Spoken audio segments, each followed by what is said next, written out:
बधाई उन सभी बच्चों को जिनका आज रिजल्ट आया सीए इंटरमीडिएट का और पास हो गए हैं। बहुत बहुत आपको बधाई, शुभकामनाएं। बहुत जल्दी आप सीए बने, आपके परिवार को, आपको, आपकी मेहनत, फाइनली आपका रिजल्ट आपके फेवर में आया है। लेकिन मैं ये वीडियो लेकर आया हूं उन बच्चों के लिए जिनका किसी भी कारण से रिजल्ट नेगेटिव रहा है, यानी कि वो अनसक्सेसफुल हो गए हैं। चाहे उनका पहला अटेम्प्ट था या रिपीटेड एग्जाम था, बहुत ज्यादा मेहनत करने के बाद भी सर रिजल्ट नहीं आ पाया हमारा, हम क्या करें, कैसे करें। आईसीए ने अब 3 बार एग्जाम कर दिए इंटरमीडिएट में, सर अगला एग्जाम भी सितंबर सामने है, तो क्या कुछ ऐसा तरीका है कि हम पास कर पाएंगे इसको। देखो, मैं पिछले 25 साल से प्रैक्टिस के साथ साथ एजुकेशन से भी जुड़ा हुआ हूं। राजीव गुप्ता चार्टर्ड अकाउंटेंट मेरठ से मैं बेस करता हूं। मैं ऐसा मान के चलता हूं कि अगर आप ये 3 बातें जो मैं आपको बताने जा रहा हूं, अगर आप इनको मानते हैं, फॉलो करने की कोशिश करते हैं और कर पाते हैं, तो यकीनन आपका रिजल्ट अगली बार अनसक्सेसफुल नहीं होगा, आपका रिजल्ट सक्सेसफुल होगा और आप फाइनल के अंदर आप दिखाई देंगे। कौन सी 3 बातें हैं? पहली चीज, हम आमतौर पे कहते हैं सेल्फ मोटिवेशन। पर ये मोटिवेशन मिलेगा कैसे? सर वही किताबें, वही कोर्स, फिर दोबारा उसी को देखना, आता तो सर सब कुछ है, और मेरा दोस्त जो कि पास हो गया, शायद मेरे से मैंने उनको समझाया, पढ़ाया, उसके बाद वो पास हुआ, मैं रह गया। ऐसी बहुत सारी बातें सुनने को मिलती है। तो सेल्फ मोटिवेशन आएगा कहां से सर?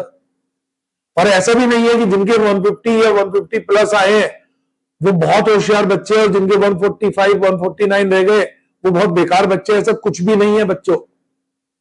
सेल्फ मोटिवेशन पहली चीज जरूरी है, लेकिन मिलेगा कहां से? मेरा बिलीव है कि आप इसके लिए एक छोटा सा काम करिए, डेमोस्ट्रेशन की तरह आप इसको ले सकते हैं।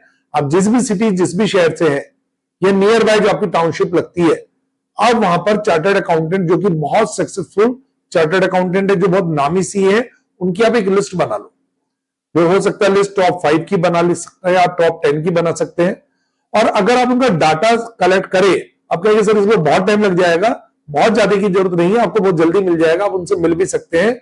आप अगर उनका डाटा कलेक्ट करेंगे या उनके बारे में जानकारी हासिल करेंगे, तो मैं आपको यकीन दिलवाता हूं वो जो टॉप 5 टॉप 10 की लिस्ट आपने बनाई होगी, जो शहर के बहुत सक्सेसफुल चार्टर्ड अकाउंटेंट है, सीए जैसे कोर्स में तीनों स्टेज में से कहीं ना कहीं किसी न किसी स्टेज पे हो सकता है उनका भी रिजल्ट अनसक्सेसफुल रहा हो।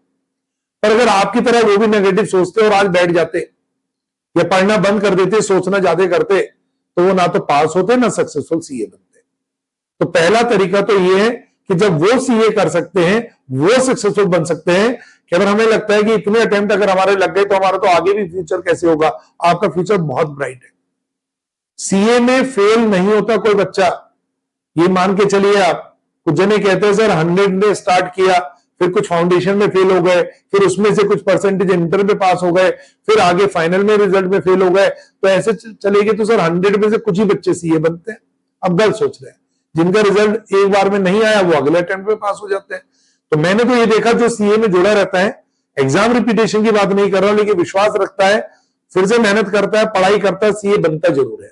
तो पहली चीज आप सीए बनेंगे और सक्सेसफुल सीए बनेंगे, ये मैं आपको बता पा रहा हूं, और आप इसके लिए डेमोस्ट्रेशन जो मैंने बताया वो काम आप कर सकते हैं। दूसरा काम, आपने अगर ईमानदारी से पढ़ के पेपर दिया, तो आप क्या करिए, आप अपने जो मार्क्स हैं, जो आज की डेट में आईसीआई आपको आपकी कॉपी, आपको सॉफ्ट कॉपी आपको प्रोवाइड करता है रीवैलिडेशन के पॉइंट ऑफ व्यू से, या आप उसको रीचेकिंग कह सकते हैं, तो आप वो मंगवाइए, सभी सब्जेक्ट की मंगवाइए, चाहे आपके मार्क्स कम भी है।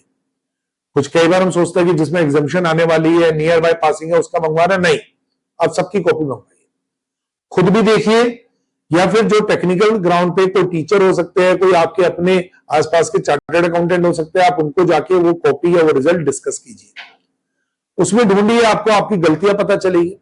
देखो, कभी भी आप दूसरे पे ब्लेम करेंगे, आईसीआई पे ब्लेम करने जाएंगे, तो कहीं पे भी आईसीआई की ऐसी सोच नहीं होती है।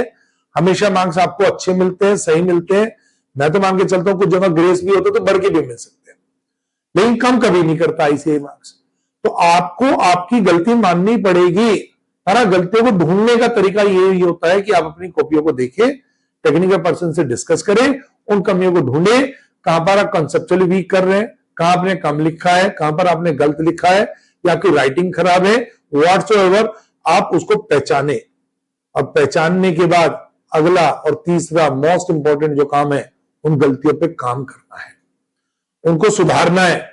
और कुछ बच्चों को लगता है 50% पासिंग चाहिए, तो 50 या 70, 80% अगर लिख के आ जाएगी तो पास हो जाएगी। ऐसी गलती मत कीजिए। 100% कोर्स करना चाहिए, ईमानदारी से करना चाहिए। जिन गलतियों को आपको पता चला उनको सुधारने के लिए आप काम कीजिए।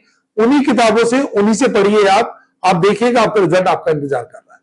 तो 3 बातें आपको ध्यान रखनी है। सेल्फ मोटिवेशन रखना, आपको इस बार के रिजल्ट में अपनी गलतियों को ईमानदारी से ढूंढना है, पहचानना है और पूरी एफर्ट्स के साथ उसको दूर करने की कोशिश करनी है।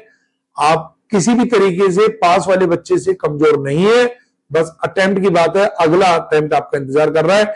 ऐसी मेरी शुभकामनाएं हैं। आप बहुत जल्दी पास होने जा रहे हैं, तो मेरी तरफ से आपको भविष्य के लिए शुभकामनाएं। धन्यवाद, थैंक यू।